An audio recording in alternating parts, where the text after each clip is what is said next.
Benda-benda yang kita kenal dalam kehidupan sehari-hari seringkali mengalami perubahan. Perubahan tersebut ada yang bersifat langsung dapat diamati, namun ada juga yang memerlukan waktu lama untuk pengamatannya. Perubahan benda-benda tersebut dikenal dengan perubahan materi atau perubahan zat. Contoh perubahan materi yang berlangsung cepat adalah pembakaran kertas.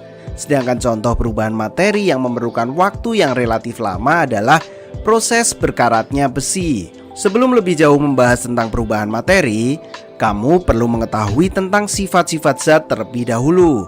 Sifat-sifat benda sangat penting diketahui untuk membedakan nanti perubahan-perubahan yang terjadi pada benda tersebut. Sifat-sifat benda secara garis besar dibedakan menjadi dua jenis nih, yaitu sifat fisika dan sifat kimia. Sifat fisika adalah sifat yang berkaitan dengan keadaan fisik suatu zat.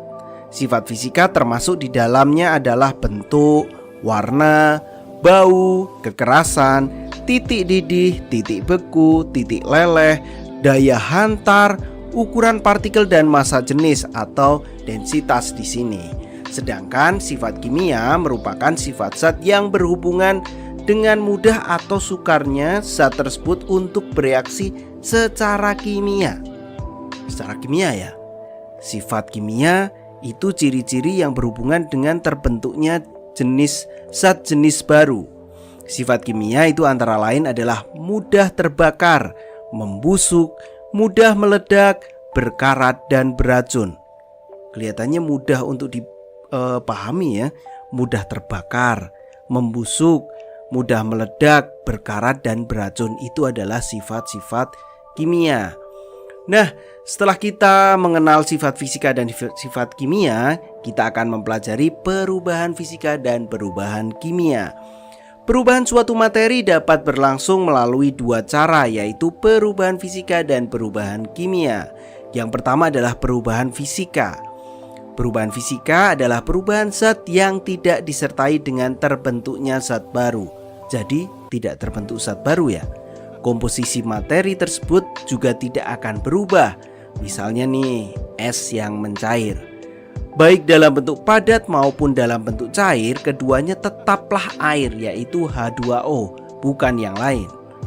Contoh perubahan fisika antara lain adalah menguap, mengembun, mencair, membeku, menyublim, dan juga melarut. Nah, setelah kita mengenal perubahan fisika, kita juga akan mengenal apa yang dinamakan perubahan kimia. Coba perhatikan.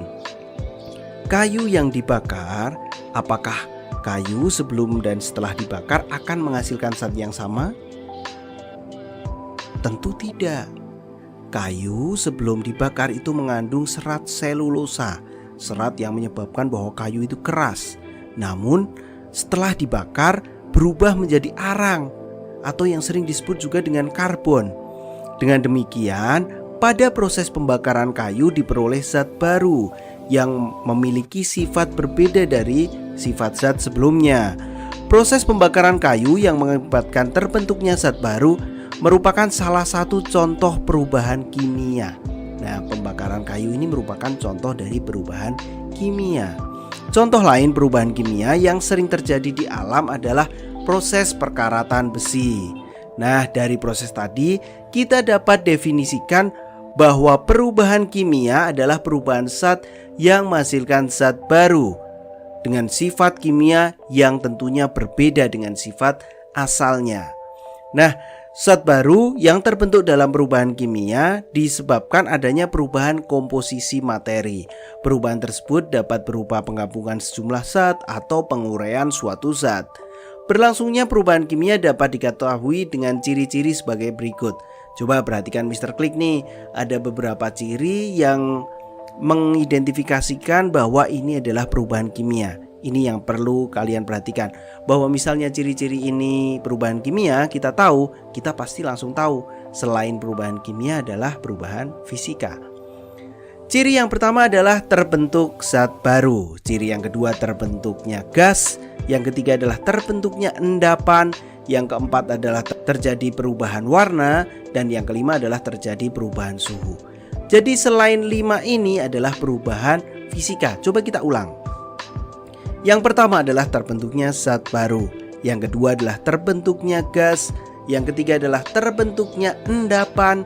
Yang keempat, terjadinya perubahan warna. Yang kelima adalah terjadinya perubahan suhu. Itu adalah perubahan kimia. Nah, berikut adalah ulasan tentang sifat fisika dan sifat kimia, dan juga perubahan fisika dan juga perubahan kimia. Cukup sederhana. Kalau sahabat mau pelajari secara ulang, coba diulang dari awal, coba perhatikan sampai kalian bisa membedakan mana perubahan fisika dan mana perubahan kimia. Intinya perubahan fisika itu tidak muncul zat baru, berbeda dengan perubahan kimia. Perubahan kimia adalah muncul zat yang baru atau materi dengan struktur yang baru. Ketiga adalah perubahan biologi. Perubahan biologi merupakan perubahan kimia yang disebabkan oleh organisme biotik seperti lumut, bakteri, dan juga jamur.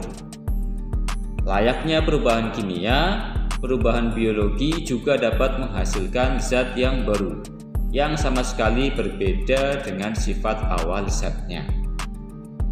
Contohnya adalah proses fermentasi ataupun peragian.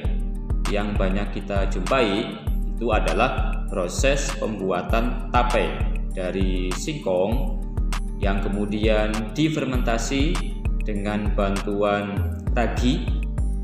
Nah, fermentasi pada tape ini dilakukan dengan mengubah glukosa menjadi alkohol golongan etanol melalui proses anaerob organisme ragi.